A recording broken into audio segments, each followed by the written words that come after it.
João, Evangelho de João, capítulo 5, versículo 1, diz assim. Nós estamos na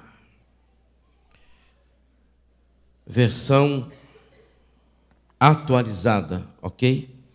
Passadas essas coisas, havia uma festa dos judeus e Jesus foi para Jerusalém. Existe ali, junto ao tanque das ovelhas, um tanque chamado em hebraico Betesda, o qual tem 5 pórticos. Nesse jazia uma multidão de enfermos, cegos, coxos e paralíticos, esperando que a água se movesse, porque um anjo descia de tempos em tempos, agitando-a, e o primeiro a entrar no tanque, uma vez agitada a água, sarava de qualquer doença que tivesse. Estava ali um homem enfermo, havia 38 anos. Jesus, vendo-o deitado e sabendo que estava assim havia muito tempo, perguntou: você quer ser curado? O enfermo respondeu: Senhor, não tenho ninguém que me ponha no tanque. Quando a água é agitada, quando tento entrar, outro enfermo chega antes de mim. Então Jesus lhe disse: levante-se, pegue o seu leito e ande. Imediatamente o homem se viu curado e, pegando o leito, começou a andar. E aquele dia era sábado. Por isso os judeus disseram ao que tinha sido curado: é sábado, e nesse dia você não tem permissão para carregar o seu leito. Ao que ele lhes respondeu: o mesmo que me curou me disse: pegue o seu leito e ande. Perguntaram-lhe: quem é o homem que disse a você: pegue o seu leito e ande? Aquele que tinha sido curado não soube responder, porque Jesus tinha se retirado, por haver muita gente naquele lugar. Mais tarde, Jesus o encontrou no templo e lhe disse: olhe, você foi curado, não peque mais, para que não lhe aconteça coisa pior. Amém? Novos começos. Todos nós já tivemos novos começos. Todos nós também já estragamos alguns dos novos começos com os nossos erros e alguns com os mesmos erros de começos passados. Erros que podem se tornar comum se a pessoa não aprender a discernir e corrigir. Nós precisamos crescer diante de Deus e dos homens, na vida e com a vida e para a vida. Quando nós olhamos para esse texto e vemos a pergunta que Jesus fez ao homem, e ela é uma pergunta crucial. Jesus pergunta ao homem: você quer ser curado? A resposta dele foi evasiva. A resposta dele não foi algo que vinha de encontro ao que Jesus perguntou. Logo ele responde: eu não tenho quem me ajude. Eu não tenho quem me ajude a descer lá na água assim que a água é agitada, não é? E é interessante porque essa pergunta ela vem como se ele estivesse dizendo: olha, ninguém vê a minha necessidade, né? Não tem quem me coloque lá. É interessante como nós sempre procuramos alguém para arrumar uma justificativa para aquilo que nós temos que responder, para aquilo que é responsabilidade nossa, para aquilo que foi perguntado a nós. Jesus não perguntou se tinha alguém que o ajudasse. Jesus perguntou: você quer ser curado? Da mesma maneira, quando o Senhor perguntou para Adão que ele tinha pecado, ele disse: foi a mulher, não fui eu, foi ela. Foi a mulher que o Senhor me deu. Ela que fez todo esse estrago, não fui eu. Como nós arrumamos desculpas, como nós procuramos justificar e achar que nós nunca somos culpados pelas coisas que acontecem. E esse homem fez a mesma coisa. Esse homem perguntou, ou melhor, ele foi tão evasivo quanto eu e você somos muitas vezes. Mas Jesus entendeu e disse: se o problema é esse, então levante-se e seja curado. Pegue o seu leito e ande. E esse homem então pegou o leito e andou. Mas depois de algum tempo, o Senhor encontra ele no templo. E o Senhor faz uma pergunta crucial. Ou melhor, o Senhor dá um alerta crucial para ele. Olha, você foi curado, mas não peques mais, para que não te suceda coisa pior. Dá a impressão de que esse texto, ele se contrapõe, por exemplo, ao texto de João, que Jesus, quando Jesus curou o cego, não é? Lá em João 9, e os seus discípulos perguntam: quem foi que pecou? E Jesus disse: nem ele, nem seus pais pecaram, mas foi para que a glória de Deus se manifestasse na vida deste cego. E nesse caso o Senhor disse para ele: não peques mais. Sofreu por um problema que ele não tinha culpa, de um pecado que ele não cometeu, que o pai dele também não cometeu. Foi uma fatalidade da vida no mundo caído, não é? Mas que tinha um propósito de Deus. Mas para esse outro, não. Esse outro, a consequência desses 38 anos enfermo, não tinha nada a ver com um propósito de Deus. Tinha a ver com uma escolha errada, com um pecado que ele cometeu e trouxe a ele uma consequência que durou nada menos do que 38 anos. É muito tempo. 38 anos é quase o tempo da jornada que o povo de Israel levou ao sair do Egito e chegar na terra prometida.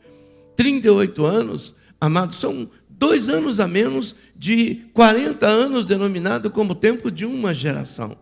Quantas pessoas nesse tempo morreram, quantas nasceram, quantas ficaram doentes e foram curadas, quantas não foram curadas, quantas coisas ele viu passar, acontecer, mas ele limitado, por causa de um pecado, por causa de algo que ele fez e que trouxe consequência para a vida dele. E agora ele está curado. Agora ele recebe aquilo que durante 38 anos o amarrou, o travou, o aprisionou. E ele estava ali junto com um monte de pessoas. E o Senhor então o cura. Dá a ele uma nova oportunidade, um novo começo, 38 anos depois. O Senhor o cura, o Senhor perdoa o seu pecado, o Senhor estabelece para ele estabelece nele uma saúde plena, mas dá a ele um alerta: não peque mais. E junto com esse alerta, Jesus também diz que há uma sentença para que não te suceda coisa pior. Será que tudo que nos acontece de ruim na vida tem a ver com um propósito de Deus e nós não temos nada a ver com isso? Ou tem a ver com os nossos pecados, com os nossos erros e que se tornam consequência daquilo que nós fizemos de errado e não nos arrependemos? Novos começos são oportunidades que Deus nos dá para fazer a coisa certa e do modo certo. E esse é o objetivo de um novo começo.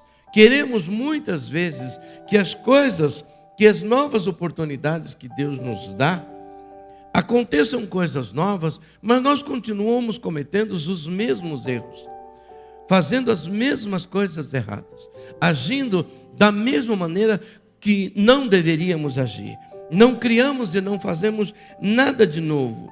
Os erros, às vezes, eles nos cobram preços muito caros, não é?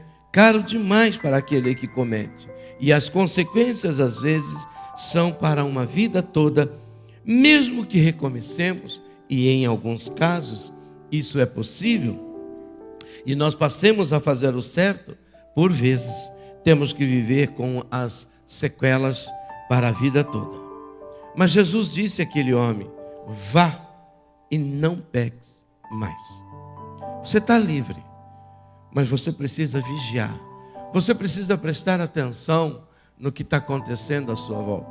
Você precisa discernir as coisas que acontecem com você. A gente vive uma vida, às vezes na loucura do dia a dia, e a gente não percebe que nós somos, não é? Resultado, ou tudo que nós desfrutamos é resultado daquilo que nós semeamos. Aquilo que o homem semear, isso ele vai colher, isso ele vai comer. Coisas vão vir contra a nossa vida ou a favor de nós.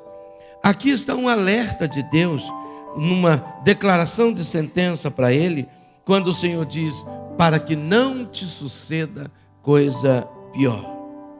O que Jesus disse ao homem serve para mim e serve para você. O problema, amados, é que para nós, às vezes, a cruz, a gente entende como o fim de um processo. E, na verdade, é o fim de um processo, de uma vida de pecado, de uma vida de condenação, de uma vida longe e afastado de Deus, mortos em nossos delitos e pecados. Quando nós passamos pela cruz, somos lavados, somos remidos, somos justificados, somos comprados. Mas quando nós passamos pela cruz, começa um novo processo, um novo tempo, uma nova etapa na nossa vida. E essa nova etapa tem a ver com isso. As nossas enfermidades espirituais foram tiradas e apagadas. Mas se nós não vigiarmos, outras virão. Se nós não cuidarmos, outras virão. Por quê? Porque é assim a vida. É assim a nossa caminhada com Cristo. Nós ainda estamos aqui. Nós não estamos na eternidade ainda com o nosso corpo transformado. Nós precisamos vigiar os novos começos que Deus nos dá.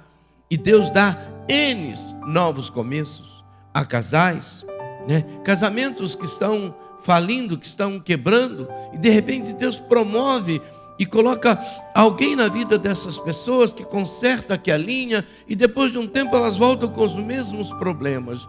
E por quê? Porque teve um novo começo, mas com os mesmos velhos erros, com os mesmos velhos deslizes. A falta de discernir aquilo que nos cerca e o mundo onde nós estamos, não é? É o causador de muitos males na nossa vida. Novos começos, nós vamos entender que eles não nos tornam imunes àquilo que nos derrubou. Por exemplo, o salário do pecado não mudou porque eu entreguei minha vida para Jesus. O salário do pecado continua reivindicando o mesmo preço. O salário do pecado ainda cobra o seu preço. Romanos capítulo 6, versículos 23 diz o seguinte: porque o salário do pecado é a morte, mas o dom gratuito de Deus é a vida eterna em Cristo Jesus nosso Senhor. O salário do pecado é a morte. Isso não mudou porque eu passei pela cruz. Isso não mudou porque eu entreguei minha vida para Jesus. Se eu pecar, não me arrepender, não confessar, não mudar, esse mesmo salário continua eu tendo que pagar. Continua o pecado reivindicando isso de mim. É a morte. Não adianta eu achar, porque eu passei pela cruz, eu estou imune a todas essas coisas, porque eu não estou. Eu continuo sendo vulnerável a todas as coisas que estão no mundo. Por isso que João escreve que nós vencemos o mundo com a nossa fé. Mas essa fé em Deus que me leva a ter uma vida de obediência a Ele. Sabe, Tiago, quando escreve a igreja, lá no capítulo 1, versos 13 e a 15, ele diz o seguinte: ninguém, ao ser tentado, diga sou tentado por Deus, porque Deus não pode ser tentado pelo mal. Ele não tenta absolutamente ninguém. Ao contrário, cada um é tentado pela sua própria cobiça, quando esta o atrai e o seduz. Então a cobiça, depois de haver concebido, dá à luz o pecado. E o pecado, uma vez consumado, gera a morte. Não é simplesmente o fato de, eu fui tentado por Deus. Deus não tenta ninguém. Deus não pode ser tentado. E por isso ele não tenta ninguém. O pecado é um instrumento de morte. E nem sempre mata fisicamente, mas espiritualmente sim. Ele nos distancia de Deus e nos faz escravo do príncipe deste mundo, que só mata, que só destrói e que só rouba, que é Satanás. Portanto, eu preciso entender que no meu novo começo, que na minha nova vida, eu não estou imune a isso. Eu não estou imune a isso. Se eu não cuidar, se eu não vigiar, e é por isso que Paulo diz, aquele que está de pé, cuide para que não caia. A segunda coisa que eu e você precisamos entender, que nesses novos começos, não é? E nós não estamos imunes, por exemplo, de saber que o diabo e nossa carne sempre vai nos incitar ao pecado.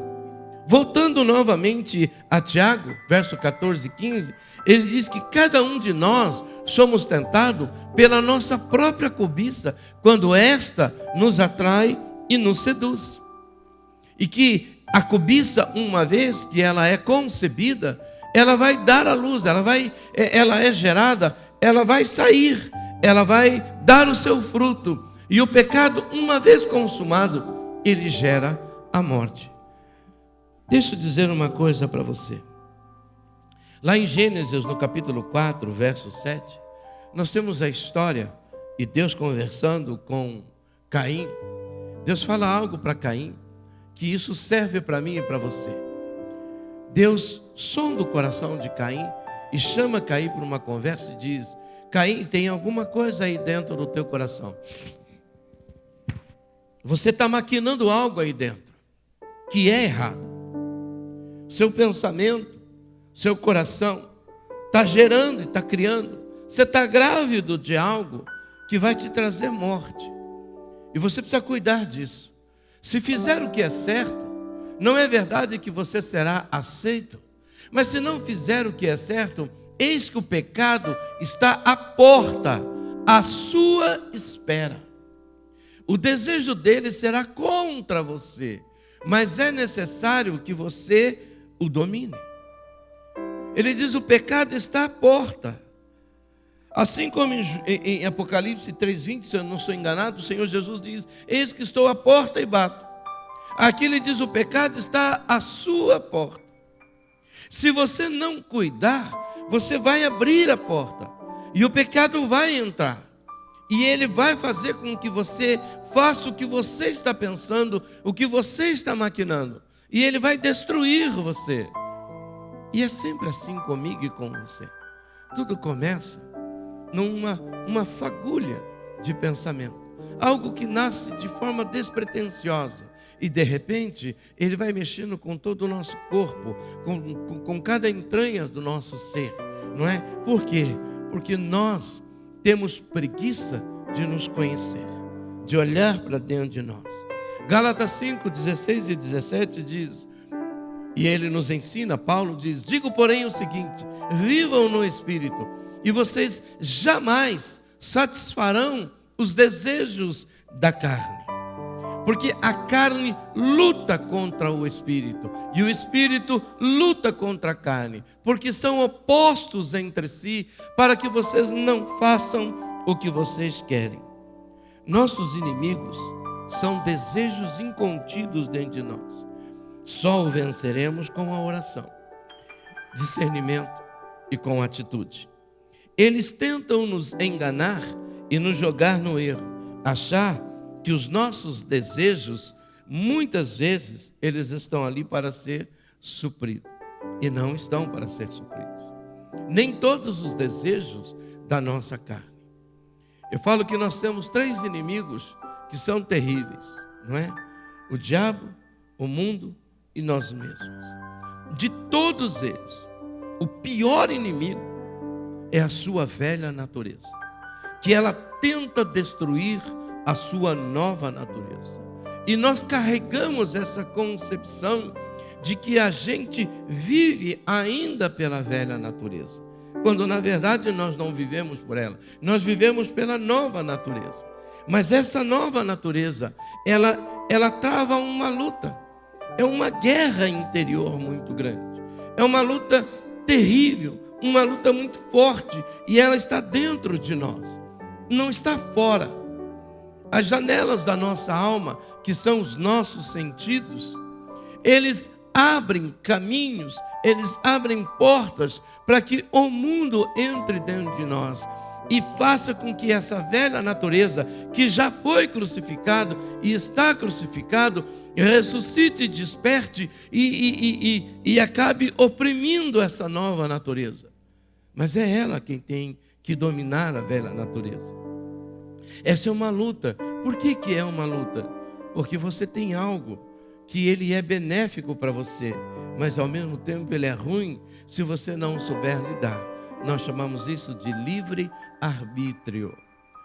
O diabo não é o nosso pior inimigo e eu não sou advogado dele, mas ele usa aquilo que nem Adão soube usar e muitas vezes nós não sabemos usar, que é o livre-arbítrio, é o poder de decisão, de decidir. Nem tudo que nós queremos é que de fato nós precisamos, mas a gente cria necessidades e essas necessidades muitas vezes são mortais para nós. Por quê? Porque nós insistimos em querer saciá-las, quando na verdade depois elas geram dentro de nós um monte de culpa, um monte de autoacusação, um monte de problemas emocionais. Por quê?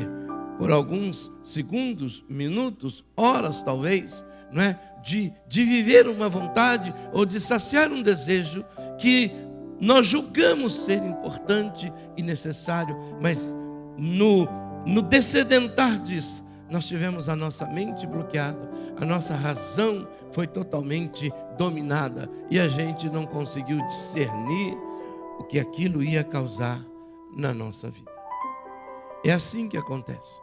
É uma luta, é algo que trava dentro de nós. Por quê? Porque a gente não gosta de conversar.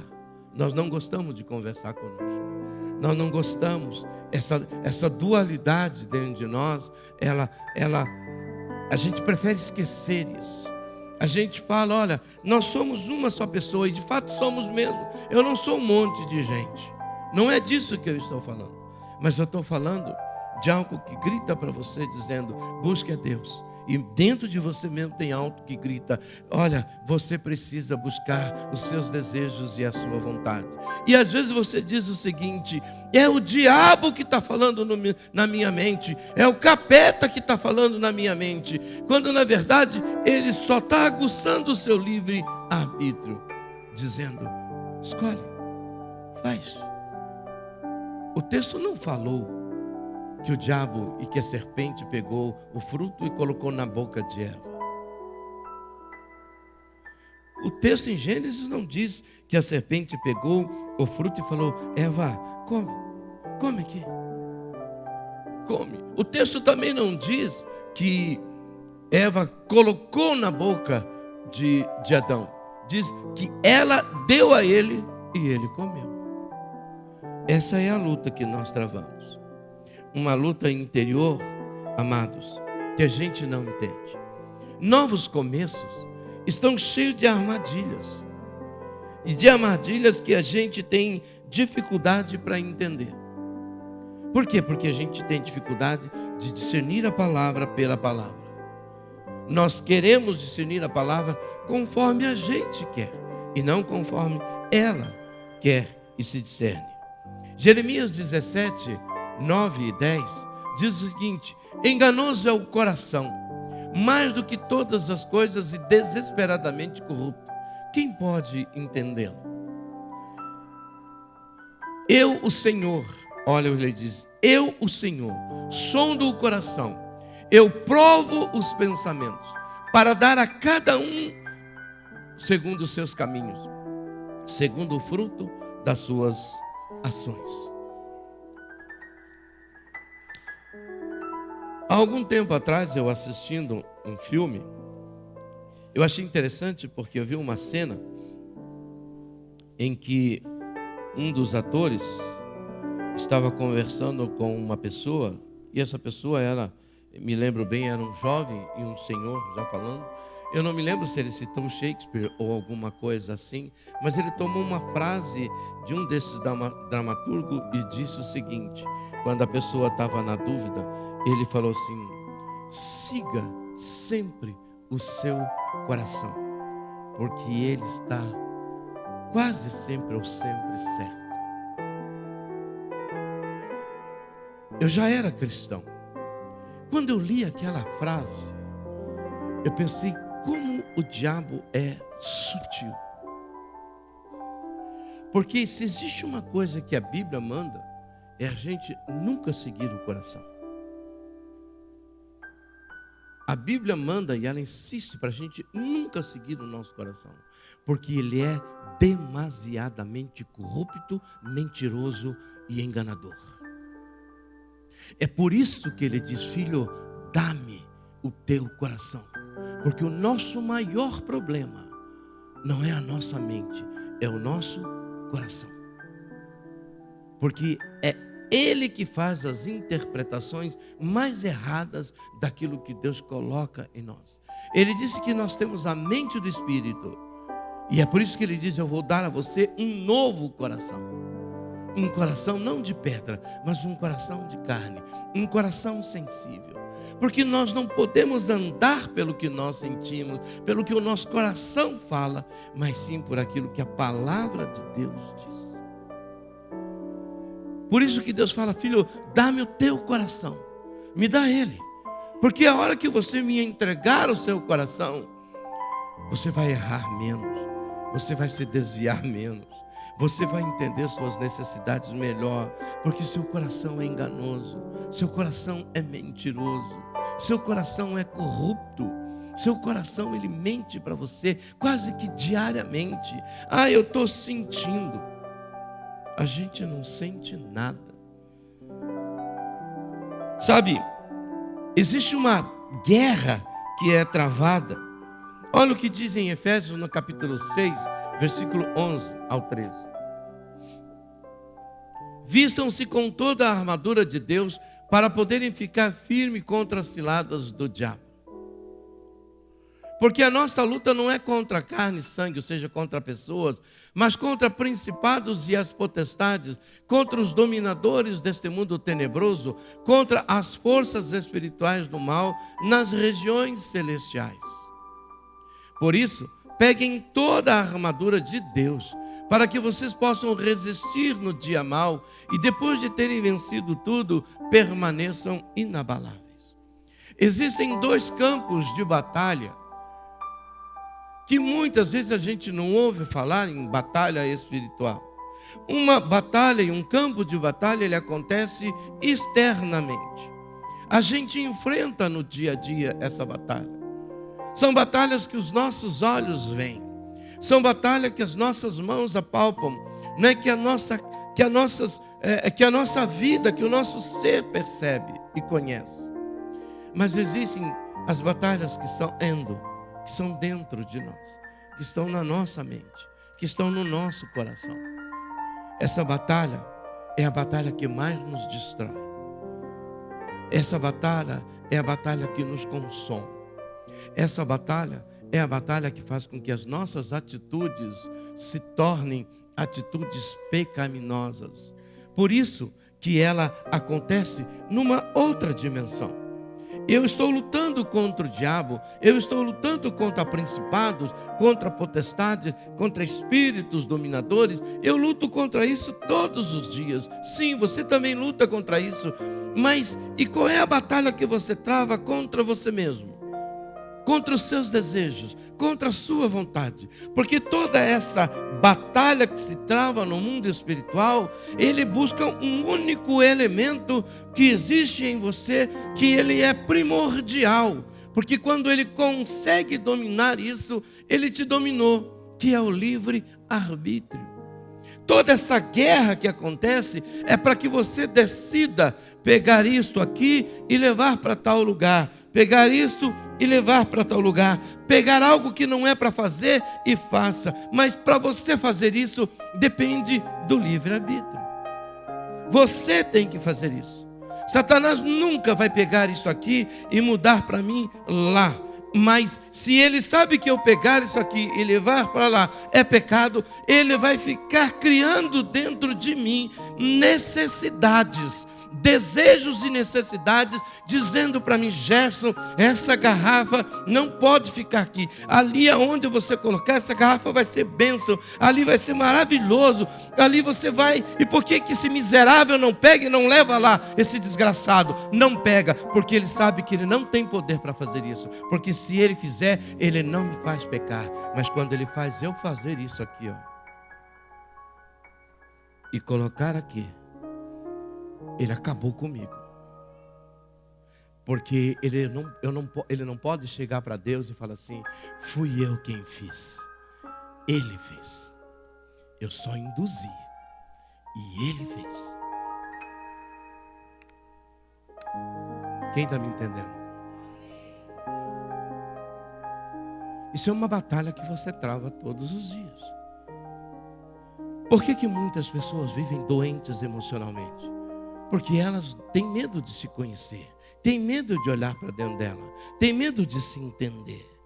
Elas preferem, quando elas acham que tem o controle, quando na verdade toda pessoa que acha que tem o controle, no fundo, ela é controlada por algo que dentro dela diz: você precisa manter o controle, você tem que fazer assim, você tem que ser assim, você tem que fazer desse jeito. E aí que o diabo acaba com a nossa vida. E ele sai como se não tivesse culpa de nada. Porque Deus o condena porque ele nos induz, mas Deus nos condena porque nós fazemos. Por quê? Porque o poder da decisão final de fazer ou não fazer, ele é sempre meu. Mas quando ele cria necessidades dentro de mim, quando ele cria necessidades que são quase incontroláveis dentro de mim, eu vou e faço. Quando eu faço, ele tira as mãos. Ele fala: eu não fiz nada. Óbvio que ele é culpado. O Senhor amaldiçoou ele, Satanás. O Senhor amaldiçoou a serpente.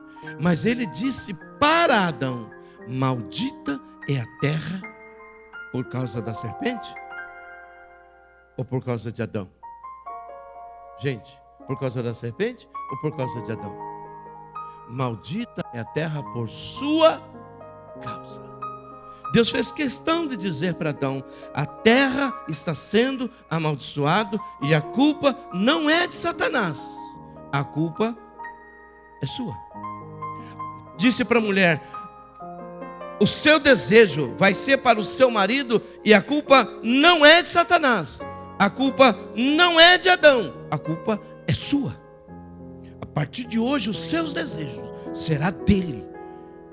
E você é a única culpada por ter que escravizar os seus desejos ao seu marido.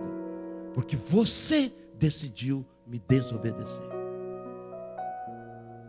Satanás cria necessidades.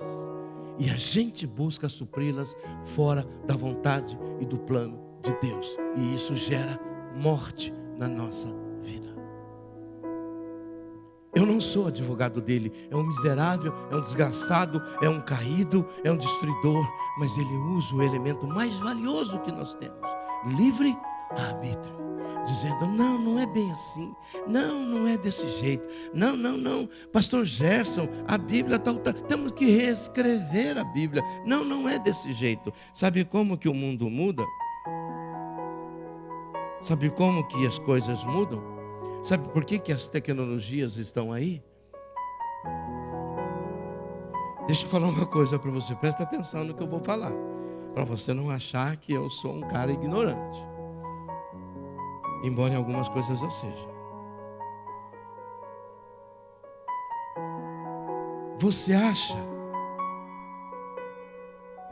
Você acha que você precisa de uma geladeira? Eu preciso, e você precisa. Mas se não tivesse geladeira, a gente vivia sem ela, sim ou não? Você acha que você precisa de fato de um celular, como você hoje e eu somos escravos dele? Mas até alguns anos atrás, a gente não tinha.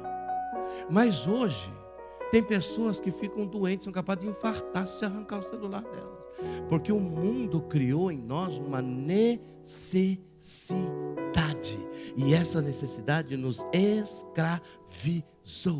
E a gente não consegue viver sem ela. E junto com o celular, abriu-se um mundo miseravelmente capaz, que tem destruído família, filhos, gerações. E a gente fala assim, hoje é normal. Sabe quando que nós somos destruídos? Quando a gente vê o que não é normal de forma normal. Quando a gente enxerga essas armadilhas dos novos começos, é que acontece. Quando houve um novo começo, uma nova era tecnológica, legal, foi maravilhoso. Poxa vida, mas olha no que se tornou. Quando foi inventado o avião, ou nós brasileiros vamos falar Santos Dumont, os americanos vão falar que eram os dois irmãos lá que eu nem me lembro o nome, não é? Mas quando inventou-se o avião, era para encurtar distância. Mas Satanás induziu o homem a usar o avião para levar bomba para Hiroshima. E matou milhares e milhões de pessoas. Mas o avião não foi criado para transportar bomba. Foi criado para encurtar distâncias entre as pessoas. Quando inventou o seu celular, também foi essa a intenção. Mas o terrorista usou para acionar a distância bomba que mata milhares e centenas de pessoas. Quem está me entendendo? Mas o mundo é assim, e é verdade. Mas é por isso que eu quero que você entenda que às vezes o seu livre-arbítrio fora do coração na mão de Deus pode levar a produzir algo que você mesmo está morrendo achando que está tudo bem. A sua luta não é contra carne e sangue. Eu não tenho luta contra você. Eu não luto com você, eu não guerreio contra você. A minha luta é comigo. E não é uma luta pequena. Alguém escreveu o seguinte: se você tem uma guerra mental absurdamente gigante, você que é cristão tem uma guerra mental absurdamente gigante, eu posso dizer com certeza que você é um cristão. Mas se você como cristão não tem essa luta contra o bem e o mal dentro de você, então você não é um cristão.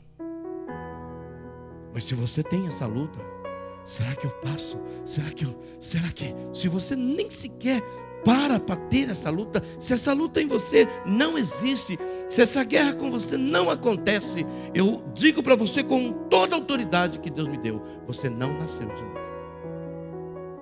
Você não nasceu de novo. Porque quem nasceu de novo não tem como viver fora dessa guerra. Não tem como viver fora dessa guerra.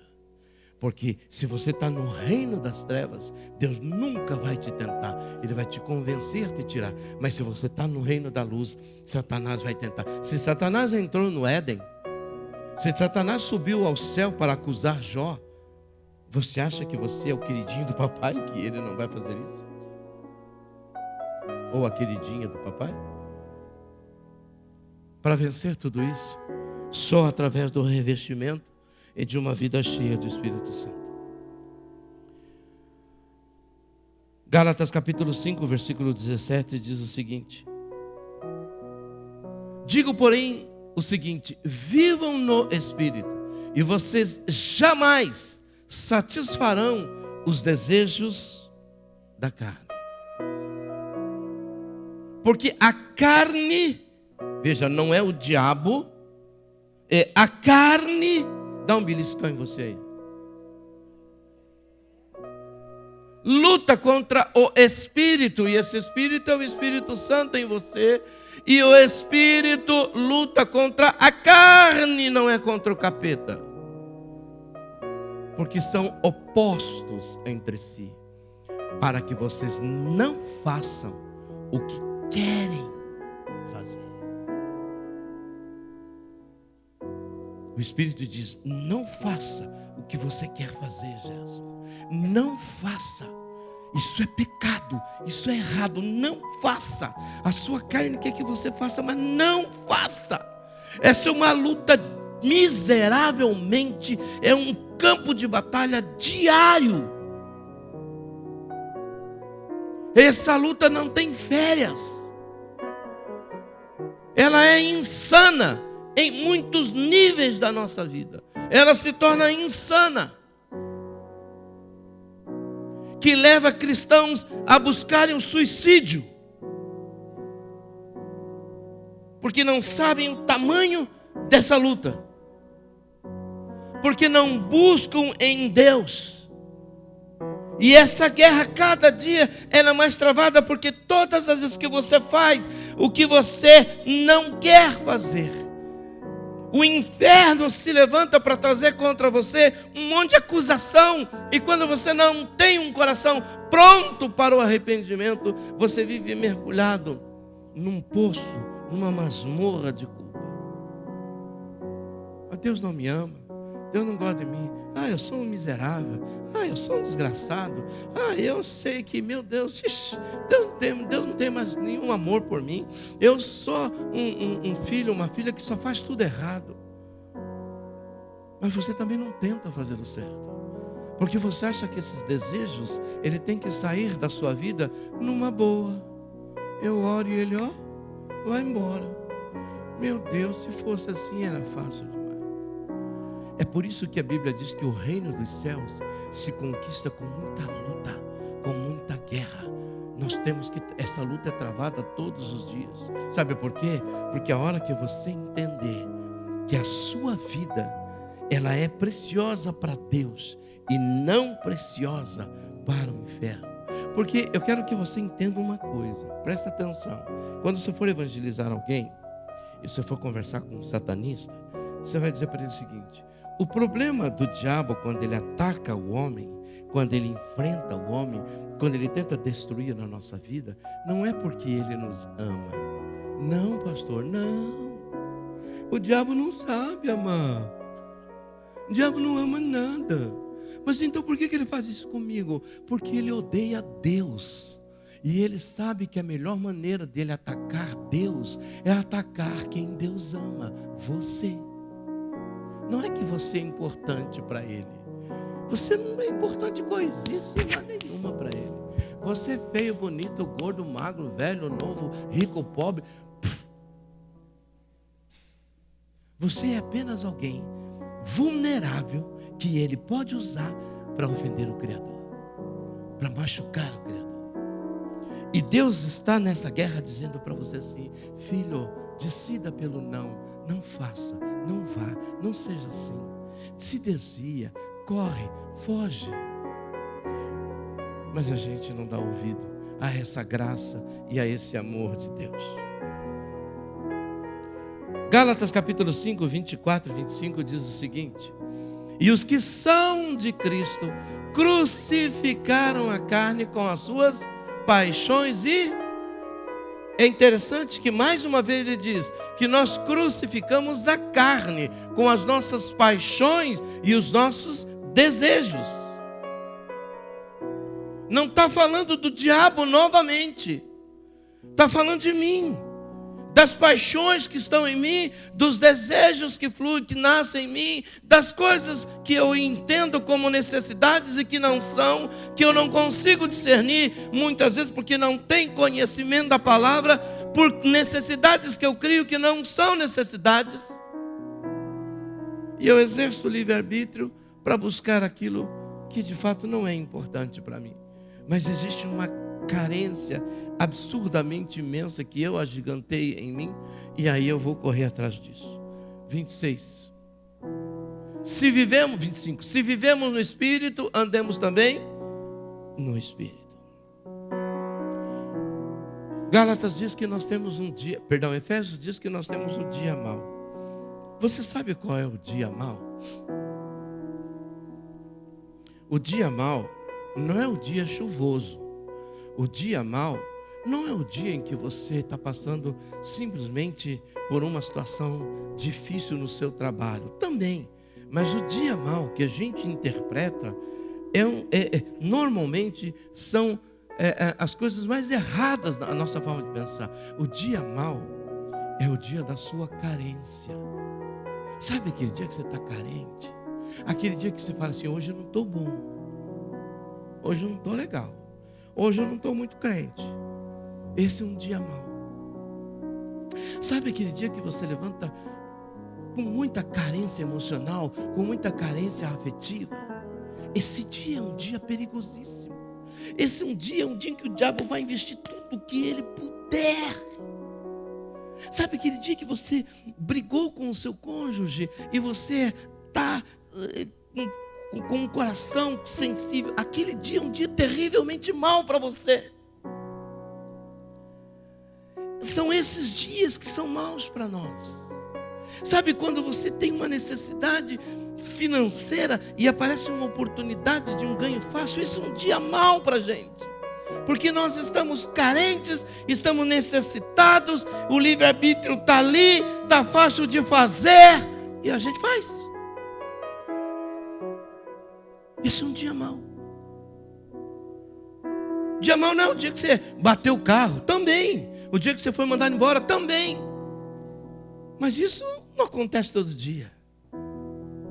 Mas sabe aquele dia que você levanta e fala assim: nossa, hoje eu estou chorando à toa, hoje eu estou extremamente sensível, hoje eu estou, não sei o que está acontecendo comigo, hoje eu estou quebrado, hoje, esse dia é terrível, porque o inferno faz a reunião dele de manhã e fala assim: hoje é um dia mau para ele, vai lá, vai com tudo, ataca, faz de tudo. Ela brigou com o marido, ele brigou com a esposa. Lembra daquela pessoa lá no trabalho? Hoje é um dia mau, vai com tudo para cima dele, vai com tudo, faz o gol. E nesse dia, no fim do dia, você vai fazer a contagem e fala assim: o que eu fui fazer aqui?